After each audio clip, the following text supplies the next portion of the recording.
শেখ হাসিনার বিরুদ্ধে হত্যা মামলা ১৫০ ছাড়িয়েছে। ক্ষমতাচ্যুত শেখ হাসিনার বিরুদ্ধে নতুন আরও ১০টি হত্যা মামলা করা হয়েছে। ছাত্র জনতার আন্দোলনের সময় এক সাংবাদিক সহ কয়েকজনকে গুলি করে হত্যার অভিযোগে তার বিরুদ্ধে এই মামলাগুলো করা হয়েছে। রোববার ঢাকার চিফ মেট্রোপলিটন ম্যাজিস্ট্রেট সিএমএম আদালত ও গত বৃহস্পতিবার বিভিন্ন থানায় এসব মামলা হয়েছে। এতে তার বিরুদ্ধে হত্যা মামলা ১৫০-এ ছাড়িয়েছে।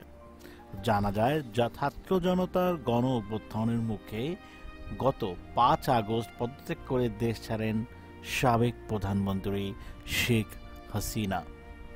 এরপর থেকে রোববার পর্যন্ত তার বিরুদ্ধে ১৭৭টি মামলা তথ্য পাওয়া গেছে। এর মধ্যে ১৫৭টি হত্যা মামলা।